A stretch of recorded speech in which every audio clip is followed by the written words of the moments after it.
नमस्कार. पहिल्यांदाच मी क्षमा मागणार आहे की आपल्या नेहमीच्या पद्धतीप्रमाणे आपण पहिले मराठीमध्ये प्रेस करतो, मग हिंदीमध्ये करतो. परंतु माननीय पवार साहेबांनी हा विषय राष्ट्रीय केलेला असल्यामुळे आज आपला प्रघात बदलून आणि तमाम मराठी पत्रकारांची आणि माय मराठीची क्षमा मागून मी आजची पत्रकार परिषद ही हिंदीत सुरू करणार आहे.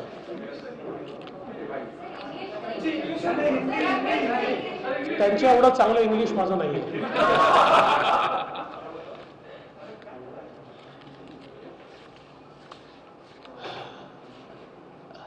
हम सभी जानते हैं कि एंटीलिया के सामने जो बॉम्ब की गाड़ी पकड़ी गई और उसके बाद कुछ इवेंट्स का सिलसिला शुरू हुआ. उन घटनाओं में एपीआई सचिन वाजे ये अरेस्ट हुए. एटीएस ने भी कुछ लोगों को अरेस्ट किया और कई चीजें इसमें से बाहर आई. और इस बीच मुंबई के पूर्व पुलिस कमिश्नर श्री परमवीर सिंह, इन्होंने एक पत्र माननीय मुख्यमंत्री जी को लिखा और उस पत्र में उन्होंने ये आरोप लगाया कि तकरीबन 100 करोड़ रुपए की हफ्ता वसूली के टारगेट्स ये गृह मंत्री जी ने एपीआई वाजे और उनकी टीम को दिए थे. और उसी के चलते एक कंट्रोवर्सी खड़ी हुई, वो कोर्ट में भी गए. कल आदरणीय शरद पवार साहब इस मामले को लेकर उन्होंने प्रेस की और परमवीर के दावे इसलिए झूठे हैं कि गृह मंत्री तो 1 तारीख से 15 तारीख तक अस्पताल में थे, फिर होम क्वारंटाइन थे. और जो ट्वीट्स पवार साहब के हैंडल से हुए, उन ट्वीट्स में यह दिखाई पड़ता है कि मानो गृह मंत्री जी ये नागपुर में होम क्वारंटाइन थे.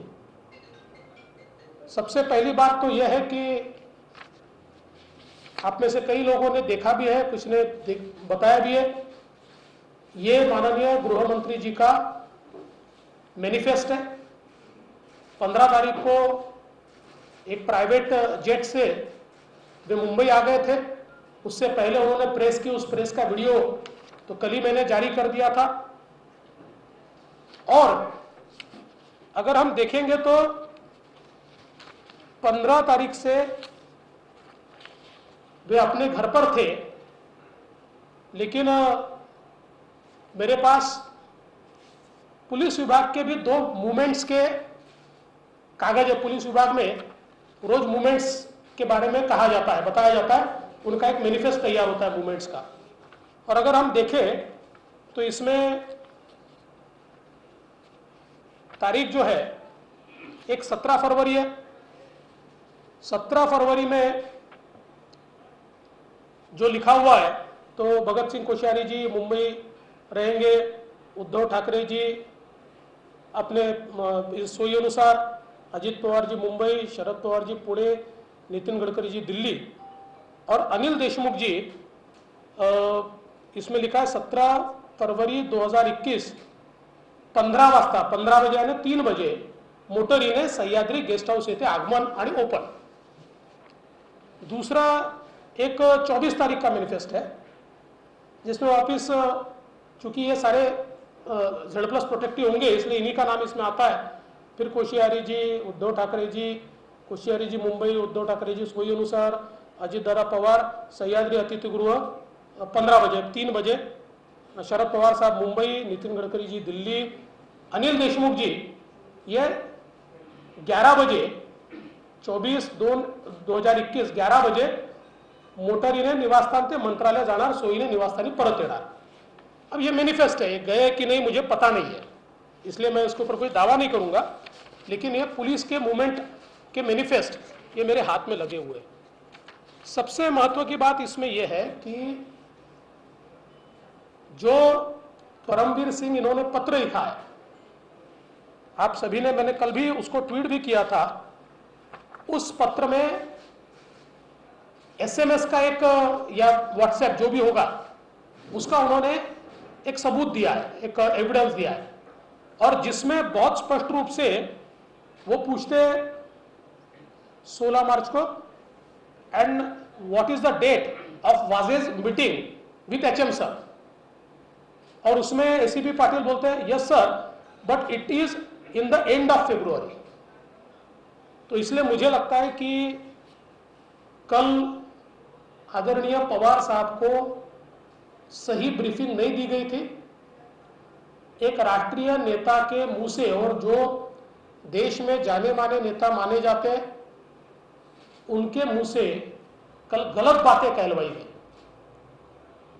और जो प्रोटेक्ट करने का प्रयास ये कल किया गया, मुझे ऐसा लगता है कि वो पूरे तरीके से कंप्लीट एक्सपोज हुआ है. और मेरा मानना यह है कि 15 से 27 इस बीच गृह मंत्री जी जो होम क्वारंटाइन थे वो आइसोलेशन में नहीं थे. कई लोग उनको मिले हैं, कई अधिकारी उनको मिले हैं, और जिसके बारे में जानकारी अगर हासिल करनी है तो बहुत आसान है. दूसरा एक महत्व का विषय मैं आप लोगों के सामने रखना चाहता हूं. मैंने परसों की मेरी प्रेस कॉन्फ्रेंस में कहा था कि ट्रांसफर्स का एक रैकेट ये कमिश्नर ऑफ इंटेलिजेंस ने पकड़ा. पकड़ने से पहले बकायदा डीजी और एसीएस होम की परमिशन ली, और उसका एक रिपोर्ट, ये रिपोर्ट भी उन्होंने माननीय मुख्यमंत्री जी तक पहुंचाया. 2017 में जिस समय मैं मुख्यमंत्री और गृह मंत्री था, आप लोगों को याद होगा कि मुझे जानकारी मिली थी कि मुंबई के किसी होटल में कुछ लोग डीलिंग कर रहे हैं और कुछ पुलिस अधिकारी वहां जा रहे हैं. मैंने तुरंत कमिश्नर इंटेलिजेंस को बुलाया, मुंबई सीपी को बुलाया, एक प्लान ऑपरेशन हमने किया, तुरंत इंटरसेप्शन किए, उन सभी लोगों को अरेस्ट किया और चार्जशीट भी दाखिल हुई, क्योंकि सारे सबूत इंटरसेप्शन के माध्यम से थे. इसी प्रकार से वही सीओआई जब उस समय थी, वही सीओआई अभी भी थी. और मैं बहुत स्पष्ट कर देना चाहता हूं कि मेरे आने से पहले भी माननीय आर पाटिल जी के समय कमिश्नर ऑफ इंटेलिजेंस वही सीओआई थी, श्रीमती रश्मि शुक्ला, और इसलिए उनको तीनों गवर्नमेंट का एक्सपीरियंस है. तो उनको जब यह जानकारी मिली कि एक रैकेट ये मिनिस्टर का नाम इस्तेमाल कर रहा है, उनके ऑफिस के लोगों के नाम आ रहे हैं, और कहीं ना कहीं ट्रांसफर पोस्टिंग में पुलिस वालों से सीधी बातचीत चल रही है, तो उन्होंने बकायदा उसके बारे में डीजी साहब के ध्यान में ला कर दिया. और फिर नियम के अनुसार माननीय डीजी साहब ने उसमें थ्रू डीजी एक परमिशन एसीएस होम को मांगी गई कि ये सारे नंबर हमको इंटरसेप्शन पे लगाने. और बकायदा एसीएस होम ने वो परमिशन दी। उस परमिशन के तहत जब कॉल रिकॉर्डिंग शुरू हुआ तो बड़ी एक्सप्लोजिव चीजें बाहर आने लगी और कई बड़े अधिकारी, कई पॉलिटिकल लोग, इनके नाम, चर्चाएं ये इसमें से बाहर आने लगी। और ये सारी चीजें ध्यान में आने के बाद इसको सारा कंप्लीट इसका रिपोर्ट उस समय सीओआई ने तैयार किया और 25/8/2020 को यह रिपोर्ट सीओआई ने, कमिश्नर ऑफ इंटेलिजेंस ने डीजी साहब को दिया और डीजी साहब ने 26 तारीख को, ये अनसाइंड है लेकिन जो मंत्रालय में वो साइंड है, आप उसकी चिंता मत कीजिए, नहीं तो फिर वापस, और ये तो साइंड ही लेटर है। 26 तारीख को उन्होंने, आपने उस समय के एसीएस श्री सीताराम कुंटे जी को ये फॉरवर्ड किया और उसमें बहुत स्पष्ट रूप से उन्होंने ये कहा कि ये जो सारा रिपोर्ट है, hence it is recommended that this be brought to the notice of Honorable Chief Minister at the earliest and an immediate and comprehensive inquiry be ordered by the state CID to identify concerned individuals and take necessary legal action. It is also advised that the secrecy of the report be ensured in order to prevent unnecessary scrutiny which may bring disrepute to the government. ऐसा बिल्कुल clear पत्र ये DG साहब ने उसके बाद लिखा 26/8। पहला जो है जो सीओआई ने लिखा हुआ है वो 25/8/2020 का है, यानी आज से 9 महीने पहले, कितना, हाँ 8-9 महीने पहले। दूसरा वो 26/8 का है। मेरी जानकारी के अनुसार उसके बाद इसके बारे में पूरी ब्रीफिंग ये माननीय मुख्यमंत्री जी को हुई और मुख्यमंत्री जी ने कंसर्न भी जाहिर किया और ये मेरे पास डेटा है, करीबन 6.3 GB का, 6.3 GB का ये डेटा मेरे पास है कि जिसके अंदर ये सारे कॉल्स इंटरसेप्ट किए हुए और ये एक पूरा रिपोर्ट इसका जो है, मतलब ये कवरिंग लेटर है और कवरिंग लेटर के साथ ये पूरे ट्रांसक्रिप्ट्स उसके ये रिपोर्ट के साथ माननीय मुख्यमंत्री जी को भेजे गए। लेकिन जब ये ध्यान में आया कि इसके ऊपर कोई कार्रवाई नहीं हो रही है तो डीजी साहब ने भी प्रयास किया। आश्चर्य की बात यह हुई कि मुख्यमंत्री जी के यहां से वो रिपोर्ट गृह मंत्री जी के यहां चली गई और उसके बाद इसके ऊपर कार्रवाई होना दूर, कार्रवाई किस पर हुई? कार्रवाई हुई कमिश्नर इंटेलिजेंस पे। कैसे हुई? तो पहले कमिश्नर इंटेलिजेंस को, वो सीनियर मोस्ट थी,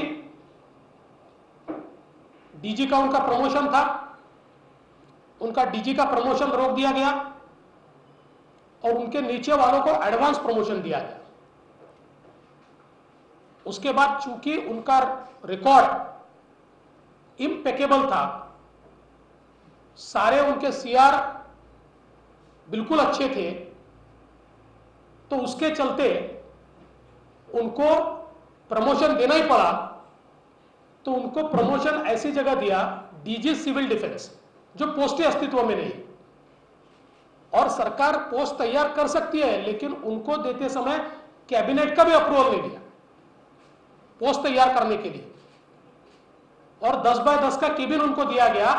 मतलब उनको बताया गया कि आपने ये जो इंटरसेप्शंस किए नियम के अनुसार और रिपोर्ट जो तैयार की, ये रिपोर्ट तैयार करना आपकी गलती है, क्योंकि इसमें जो लोग लिप्त है वे सारे के सारे लोग इसके कारण एक्सपोज होते हैं। और जैसा मैंने कहा, जानबूझकर 25 अगस्त 2020 से आज तक इतने सेंसिटिव रिपोर्ट पर कोई कार्रवाई नहीं की गई। आश्चर्य की बात ऐसी है, इस रिपोर्ट में जिनके नाम आए हैं उनको वही पोस्टिंग्स मिली है, उनको वही पोस्टिंग्स मिली है। और इसलिए ये बहुत ही गंभीर इस प्रकार का मामला है। मैं उनका लेटर जरूर आपको एक्सेस कराऊंगा, पर मैं उसके एनेक्चर्स और ये इंफॉर्मेशन आपको नहीं दूंगा, क्योंकि ये बहुत सेंसिटिव नेचर की है। इसमें कई अफसरों के नाम आते हैं, कुछ सीनियर अफसर्स के भी नाम आते हैं, और इसलिए मैंने आज शाम को दिल्ली में होम सेक्रेटरी की अपॉइंटमेंट मांगी है। इस प्रेस कॉन्फ्रेंस के बाद मैं दिल्ली जाने वाला हूं और ये पूरी जानकारी मैं होम सेक्रेटरी को दूंगा और मैं उनसे निवेदन करूंगा, चूंकि कई आईपीएस अफसर है, कुछ नॉन आईपीएस भी है, कुछ छोटे भी अफसर है, लेकिन चूंकि वो सेंट्रल गवर्नमेंट के अंडर आते हैं और उनके कस्टोडियन ये सेंट्रल गवर्नमेंट है, इसलिए होम सेक्रेटरी इस पूरे मामले की जांच ये सीबीआई से करे, इस प्रकार की मांग मैं होम सेक्रेटरी को करने वाला हूं। आपल्याला माहिती आहे की काल माननीय पवार साहेबांनी दिल्लीला एक प्रेस कॉन्फरन्स घेतली आणि श्री अनिल देशमुख जी पहिले ऍडमिट होते, नंतर होम क्वारंटाईन होते, त्यामुळे परमवीर सिंग यांचं पत्र चुकीचं आहे असा सांगण्याचा प्रयत्न केला। मात्र त्यानंतर तात्काळ मी एक व्हिडिओ रिलीज केला आणि त्या व्हिडिओच्या माध्यमातून मी स्पष्टपणे त्यांनी घेतलेली प्रेस दाखवली आणि त्यानंतर माननीय पवार साहेबांचे जे ट्वीट्स आहेत या ट्वीट्समध्ये त्यांनी असं सांगितलं आहे की ते जणू काही नागपूरलाच होम क्वारंटाईन होते। हे खरं नाही आहे। या संदर्भातला पॅसेंजर मॅनिफेस्ट आहे, ते जेट प्रायव्हेट जेटनी मुंबईला आले होते, ते मुंबईमध्ये होते आणि सगळ्यात महत्त्वाचं असं आहे की माझ्याजवळ 2 पोलीसचे मॅनिफेस्ट आहेत की ज्याच्यामध्ये त्यांच्या मूवमेंट दाखवलेल्या आहेत, त्या झाल्या आहेत की नाही मी याच्यावर काही भाष्य करणार नाही। त्यासोबत श्री परमवीर सिंग यांनी जे काही त्या ठिकाणी पत्र लिहिलं त्या पत्रामध्ये SMS किंवा व्हॉट्सॲपचा जो पुरावा लावला आहे त्यामध्ये अतिशय स्पष्टपणे परमवीर विचारतायत की वाजे कधी भेटले आणि त्यात ते पाटील असं म्हणतायत फेब्रुवारी एंडला। त्यामुळे काल पवार साहेबांनी चौकशीही न करण्याकरता किंवा राजीनामा द्यायची आवश्यकता नाही याकरता जी कारणं सांगितली, मला असं वाटतं की पवार साहेबांना चुकीचं ब्रीफिंग देण्यात आलं आणि एवढ्या मोठ्या नेत्याला अशा प्रकारे चुकीच्या गोष्टी त्यांच्या तोंडातून वदवून उघडं पाडलं। खरं म्हणजे एनसीपीनेच विचार केला पाहिजे की याच्या पाठीमागे कोण आहे, कारण त्यातली सगळ्या गोष्टी या चुकीच्या निघालेल्या आहेत आणि 15 ते 27च्या दरम्यान कोण कोण त्यांच्या घरी गृहमंत्र्यांना भेटत होतं या संदर्भातली सगळी माहिती ही आपल्याला उपलब्धच आहे किंवा उपलब्ध होऊ शकते। मी त्याहीपेक्षा एका गंभीर बाबीकडे लक्ष वेधू इच्छितो आणि ती म्हणजे मी परवाच्या माझ्या प्रेस कॉन्फरन्समध्ये अतिशय स्पष्टपणे बोललो होतो की एक परमवीर सिंग हे अशा प्रकारे तक्रार करणारे पहिले व्यक्ती नाही आहे। तर त्याच्यापूर्वी डीजींनी एक रिपोर्ट दिलेला आहे आणि माझ्याकडे आता त्यावेळेच्या कमिशनर इंटेलिजन्सच्या रिपोर्टची कॉपी आहे। त्या कॉपी सोबतचे सगळे एनेक्स्चर्स आहेत आणि जवळजवळ हा डेटा आहे 6.3 GB चा, की ज्याच्यामध्ये सगळ्या कॉल रेकॉर्डचं इंटरसेप्शन आहे। आणि याच्यामध्ये ज्यावेळेस मी मुख्यमंत्री होतो त्यावेळेस 2017 साली आम्हाला असंच लक्षात आलं होतं की एका हॉटेलमध्ये डीलिंग होत आहे, काही पोलीस अधिकारी तिथे जात आहेत। तात्काळ मी कमिशनर इंटेलिजन्सला सांगितलं, मग आम्ही मुंबई पोलिसांना सोबत घेतलं, त्याचं कंप्लीट इंटरसेप्शन केलं आणि त्या ठिकाणी धाड टाकून त्यांना पकडलं। 8 लोकांना 7-8 लोकांना जेलमध्ये टाकलं, त्यांच्यावर चार्जशीट देखील दाखल केली। त्यामुळे त्याच COI आत्ता असल्यामुळे त्यांना हे लक्षात आल्याबरोबर त्यांनी तात्काळ डीजींची परवानगी घेतली, डीजींनी ACS होमची परवानगी घेतली, काही लोकांचे नंबर इंटरसेप्शनवर लावले आणि त्यात काही पोलीस अधिकारी, काही राजकीय नेते आणि अनेक विस्फोटक अशा प्रकारचे संवाद, कन्व्हर्सेशन हे बाहेर यायला लागले।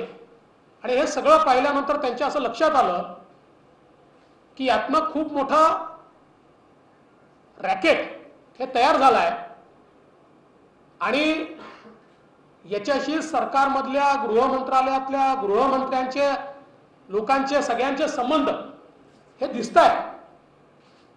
आणि म्हणून त्यांनी तात्काळ या संदर्भातला सगळा रिपोर्ट डीजी साहेबांच्या थ्रू ACS होमला दिला। ACS होम साहेबांच्या माध्यमातून तो रिपोर्ट माननीय मुख्यमंत्र्यांकडे गेला। मुख्यमंत्र्यांनी तो पाहिला, त्यांनी ते ऐकलं, पण त्याच्यावर कुठलीच कारवाई झाली नाही।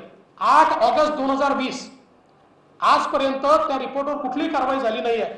आपण जर बघितलं तर डीजी साहेबांनी स्पष्टपणे आपल्या पत्रात म्हटलेलं आहे की हे फार सिरियस आहे आणि याची CIDची चौकशी केली पाहिजे। CID सोडा, साधी PSIची, APIची चौकशी देखील त्या ठिकाणी त्यांनी या बाबतीत केली नाही। आणि उलट हा सगळा प्रश्न ज्यांनी उपस्थित केला त्या कमिशनर इंटेलिजन्सलाच त्या ठिकाणी शिक्षा देण्यात आली। त्यांचं प्रमोशन डीजीचं होतं, सिनियर मोस्ट होतं, ते थांबवलं, त्यांच्या नंतरच्यांना ॲडव्हान्स प्रमोशन दिलं आणि त्यांना प्रमोशन देणं आवश्यकच होतं कारण त्यांचे CR चांगले होते। म्हणून त्यांना एक विशेष पोस्ट तयार केली, ती कॅबिनेटच्या अप्रुव्हल शिवाय डीजी सिव्हिल डिफेन्स 10x10चं केबिन, आणि त्यांना त्या ठिकाणी प्रमोशन दिल्याचं दाखवलं आणि त्यांच्यावर अन्याय केला। या दरम्यान सगळ्यात महत्त्वाचं की याच्यामध्ये ज्यांची नावं आली अशाच लोकांचं त्या ठिकाणी अशाच लोकांचं पोस्टिंग हे ज्यावेळेस समोर आलं त्यावेळी डीजी साहेबांनी त्याला ऑब्जेक्शन घेतलं। डीजी म्हणाले की यांचं पोस्टिंग करणं योग्य नाही आहे। पण ज्यावेळेस डीजींच्या लक्षात आलं की दबावात हे पोस्टिंग होत आहे त्यावेळी तत्कालीन डीजी सुबोध जयस्वाल यांनी सेंट्रल डेप्युटेशन घेतलं। त्यांनी सांगितलं पाप माझ्या हातून करू नका, तुम्ही कारवाई पण करत नाही, आणि म्हणून त्यांनी सेंट्रल डेप्युटेशन घेतलं आणि COI कमिशनर इंटेलिजन्स यांनी देखील सेंट्रल डेप्युटेशन घेतलं। आणि म्हणून अतिशय पोलीस दलाला आणि गृह विभागाला लाजिरवाणा अशा प्रकारचा सगळा प्रकार आहे। मला आश्चर्य या गोष्टीचं वाटतं की मुख्यमंत्र्यांनी याच्यावर कुठलीही कारवाई का केली नाही। उलट त्यांनी ते गृहमंत्र्यांकडेच पाठवून दिलं आणि ज्यांनी अशा प्रकारे सगळं बाहेर काढलं, मुख्यमंत्र्यांकडे GAD विभाग आहे आणि सगळे IPS ऑफिसर त्यांच्या अंतर्गत येतात आणि तरी देखील COI त्यावेळेच्या कमिशनर इंटेलिजन्स यांच्यावर अन्याय का झाला? म्हणजे एक प्रकारे मुख्यमंत्र्यांनीच याच्यावर पांघरून घातलं असं जर आपण म्हटलं तर ते चुकीचं होणार नाही। आणि म्हणून आता हे सगळं अत्यंत महत्त्वाचं आहे। या संदर्भातलं पत्र मी वाटल्यास आपल्याला देतोय, बाकी गोष्टी मी आपल्या समोर देणार नाही। या फार सेन्सिटिव्ह गोष्टी आहेत, यात IPS ऑफिसर्सचे नाव आहेत, अधिकाऱ्यांची नावं आहेत, बऱ्याच लोकांची नावं त्यात येत आहेत। आणि म्हणून मी आज दिल्लीला चाललो आहे, माननीय गृह सचिवांना मी भेटून ही सगळी इन्फॉर्मेशन त्यांना सील्ड इन्फॉर्मेशन त्यांच्याकडे देतोय, सगळे माझ्याकडचे पुरावे हे त्यांच्याकडे मी देतोय आणि मी त्यांना विनंती करणार आहे की याच्यामध्ये IPS ऑफिसरचे कस्टोडियन ते असल्यामुळे याची CBIची इन्क्वायरी ही त्यांनी करावी, अशा प्रकारची मी मागणी करणार. मी 2-3च प्रश्न घेणार आहे, कारण मग ते डायव्हर्ट होता महत्वाचा विषय.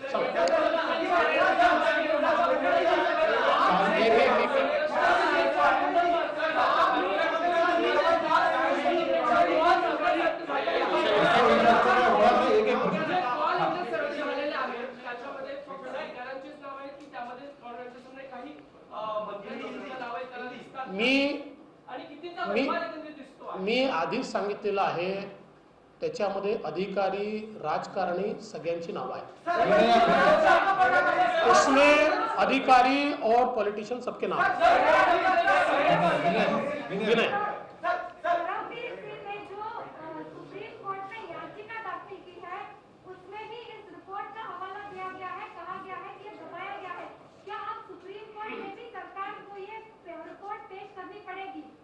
देखिए, इसकी जानकारी तो मुझे नहीं है, ये तो सरकार को और सुप्रीम कोर्ट को तय करना पड़ेगा.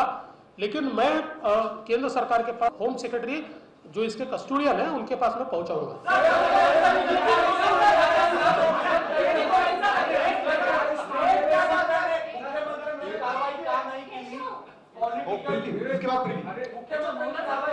मला असं वाटतं की मुख्यमंत्र्यांना याचं गांभीर्य लक्षात आलं होतं, तथापि आपलं सरकार वाचवण्याकरता त्यांनीही याच्याकडे दुर्लक्ष केलेलं आहे. आणि मला असं वाटतं की इतक्या गंभीर प्रकरणाकडे दुर्लक्ष करण्याचं नेमकं कारण काय आहे, अजून त्याच्या मागे काय आहे का, हे मुख्यमंत्री सांगू शकतात. प्रीति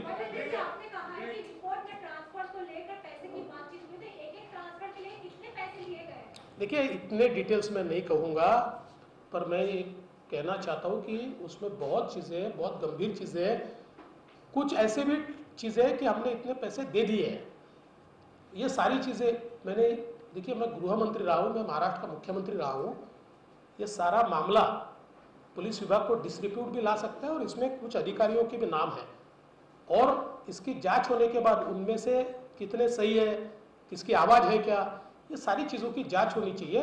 इसलिए मैं ये सारी चीज़ें होम सेक्रेटरी को दूंगा.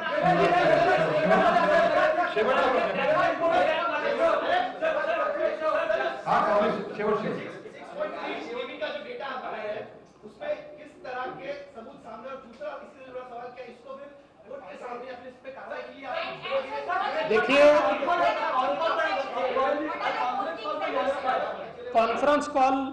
कॉन्फ्रेंस कॉल एखादा असेल, मला एकदम लक्षात येत नाही येते, कारण एवढा ये बहुत बड़ा डेटा है. लेकिन इसमें जैसा आपने पूछा है उस प्रकार की सारी चीजें इस डेटा में मौजूद है. लास्ट क्या ये ट्रांसफर रैकेट सिर्फ गृह मंत्रालय को लेकर है, या इस रिपोर्ट को इसलिए दबाई गई क्योंकि हर मंत्रालय में इस तरीके के ट्रांसफर के रैकेट चल रहे हैं? देखिए, अभी जो जानकारी इसमें, ये गृह मंत्रालय की ही जानकारी है. चला राहुल लास्ट. राहुल शरद पवार एवढे मोठे नेते आहेत, पण महाविकास आघाडीचे शिल्पकार बनवतात, दुसरं कुठलंही संविधानिक पद यांच्याकडे नाहीये. सलग 2 दिवस ते प्रेस कॉन्फरन्स घेत आहेत. इतकं गंभीर, इतकं मिनिट टू मिनिट ब्रीफिंग त्यांना होते. गोपनीयतेचा काही कायदा त्यांना काही गोपनीयतेचा कायदा वगैरे लागू होत नाही. पवार साहेब मोठे नेते आहेत, ते जरूर ब्रीफिंग घेऊ शकतात, पण हे ब्रीफिंग मुख्यमंत्र्यांनी घेतलं पाहिजे. मुख्यमंत्री एक शब्द याच्यावर बोलत नाहीत आणि पवार साहेबांना त्या ठिकाणी बोलावं लागतं आहे, आणि शेवटी पवार साहेब जे बोलतात ते सगळं चुकीचं निघतंय.